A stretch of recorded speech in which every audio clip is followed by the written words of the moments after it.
Hello everyone. Welcome to my 5 bad things about Polarized. These are 5 things that I think were poorly done in Polarized and I think could have been done a lot better. So let's get started. Number 1, how basically linear it was. It felt less like playing Life is Strange and more like watching Life is Strange. It didn't have enough choices, it didn't have enough exploration, and I understand that it's an ending, but they at least could have given us a few other things, maybe shorten the nightmare scene, or give us a little more to do during the nightmare scene. It would have been a little more involved. That could have been done better. Number 2, the confusion of photo hopping. Now, a lot of people have mentioned being confused about the timelines and the photo hopping, and I think it's because it was so fast paced. They did it so quickly, they did it so much of it that it was hard to follow. What timeline did we end up in? What are we still in the original timeline, or how many alternate timelines did we jump into? It was very confusing, it was hard to follow, and there were a bunch of holes in what we did, which brings me to number 3, the plot holes. This episode was riddled with plot holes, which I actually do another video completely about the plot holes in this episode. And I feel like closing those plot holes might take longer, but it should have been weaved together a little better. The fact that no matter what we do, we end up in the dark room. The fact that the timelines were so confusing and twisted, it shouldn't have ended up the way it did.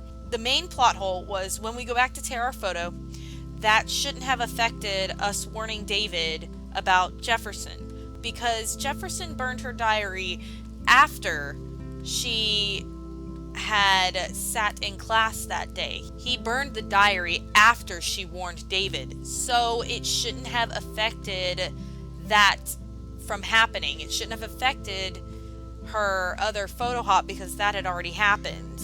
But I get into all of that in my plot hole video, so if you're interested, you can go watch that. Let's go on to number 4, the nightmare scene.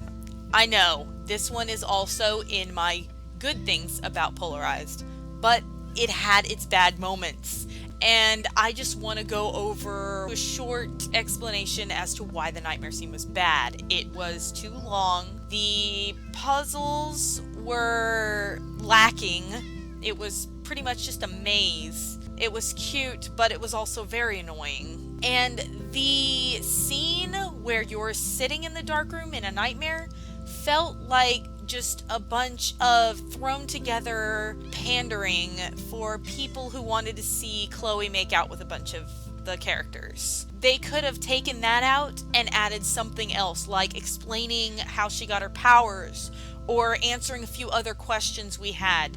That whole scene right there could have been used to answer some of our questions or add to the overall episode, instead of just watching Chloe make out with a bunch of people. That wasn't really necessary. It also felt like they were really trying to push Chloe being a bad guy on us way too hard. Like they were trying to use her to make us choose the ending they wanted, and it didn't set right. The fact that she's been our best friend and has had all this character development throughout the game, and suddenly she's a bad guy. There was no evidence at all that she had been using Max like a puppet. If anyone was using anyone, it would have been Rachel, and it just never pointed towards Chloe being a manipulative person like that. She may have been a bitch at first, but nothing ever hinted that she was using people. So that felt really wrong, rushed, thrown together, like they were just pushing too hard.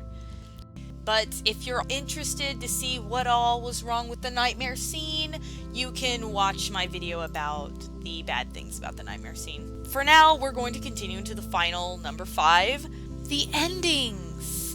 I'm sure you've all heard me rant about the endings. The endings had no resolution. They left a bunch of loose ends, and I could go on about these loose ends. I could make my own video about it, but I actually watched ANIMA Gaming, and her video does a beautiful job of outlining the loose ends and why the endings should have been different and not so cliche. I will provide a link to her video in my info because she did a wonderful job and I don't think I could have done better with it. But needless to say, the loose endings, all the clues we find, it was all thrown out the window for a cliche, no consequences ending that we didn't really influence. The whole game had us influencing the characters, it had us influencing the world around us, and it ended up not mattering. It didn't matter at all. We either changed the timeline completely so that none of our choices were even made, or we choose to let Arcadia Bay be destroyed and none of our choices matter. Also, I want to highlight the Save Chloe ending. This was very bad. It was lacking. The song for that ending was reused. They didn't say anything. It was way shorter than the other ending. They should have put more to it. During this episode, they were really pushing for the Arcadia ending, but still half the people chose to save Chloe. It feels like those people were robbed of an ending that resolved things, of an ending that really touched you.